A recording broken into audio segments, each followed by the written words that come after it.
വയനാട് വാകേരി മുടക്കുലിയിൽ വീണ്ടും കടുവയുടെ സാന്നിധ്യം കണ്ടെത്തി. രാവിലെ 9 മണിയോടെയാണ് കടുവയെ കണ്ടത്. മുടക്കുലി സ്വദേശി രമേശിനാണ് കടുവയെ കണ്ടത്. ഈ പ്രദേശത്താണ് കഴിഞ്ഞ ഡിസംബർ 9-ന് യുവകർഷകനായ പ്രജീഷിനെ കടുവ ആക്രമിച്ചു കൊന്നത്. വിവരങ്ങളുമായി KJ ശ്രീജിത്ത് ചേരുകയാണ്. ശ്രീജിത്ത്, ഇന്ന് രാവിലെയാണ് ഈ കടുവയുടെ സാന്നിധ്യം കണ്ടത്. അതുകൊണ്ട് തന്നെ ജനങ്ങൾ പരിഭ്രാന്തിയിൽ തന്നെയാണ്. വനംവകുപ്പിന്റെ ഇടപെടലുണ്ടായിട്ടുണ്ടോ? വയനാടിന്റെ വിവിധ പ്രദേശങ്ങളിൽ ഇത്തരം വന്യജീവി ശല്യങ്ങൾ നിരന്തരം ഉണ്ടാകുമ്പോൾ വലിയ ഫണ്ടുകളും ശാശ്വത പരിഹാരവുമെല്ലാം സർക്കാർ നിലവിൽ നൽകുന്നുണ്ടെന്ന് പറയുമ്പോഴാണ് ഇന്ന് വീണ്ടും അത്തരത്തിലൊരു വയനാട് വാകേരി മൂടക്കൊല്ലിയിൽ വീണ്ടും കടുവയുടെ സാന്നിധ്യം ഉണ്ടായത്.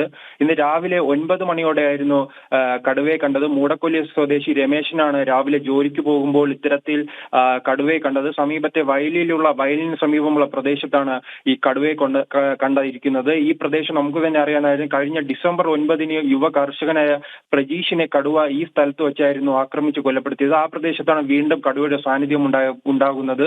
ഈ പ്രദേശത്ത് അന്ന് ഈ പ്രജീഷിന്റെ മരണവുമായി ബന്ധപ്പെട്ട് അതിന് സമീപമെല്ലാം ഏക്കർ കണക്കിന് സ്ഥലങ്ങൾ ഈ കാട് പിടിച്ച് നശിച്ചു കിടക്കുന്ന സ്ഥലങ്ങളുണ്ട്. ആ പ്രദേശങ്ങളിലെല്ലാം ഈ മരണത്തോടെ ജില്ലാ ഭരണകൂടം പറഞ്ഞത് ഇത്തരത്തിൽ അവർക്കെല്ലാം നോട്ടീസ് നൽകി ഈ പ്രദേശത്തെ കാടുകളും അത്തരത്തിലുള്ള എസ്റ്റേറ്റുകളും എല്ലാം വൃത്തിയാക്കുവാനും ഈ കാടെല്ലാം വെട്ടിത്തെളിക്കുവാനെല്ലാം നിർദ്ദേശം നൽകിയിരുന്നത്. പക്ഷേ ഇതൊന്നും നിലവിൽ നടപ്പിലായിട്ടില്ല. അതിന്റെ ഫലമായി തന്നെയാണ് ഈ മേഖലയിൽ വീണ്ടും കടുവയുടെ സാന്നിധ്യം ഉണ്ടായിരിക്കുന്നത്. KP വയനാട്ടിൽ നിന്നും ശ്രീജിത്താണ് വിവരങ്ങൾ നൽകിയത്.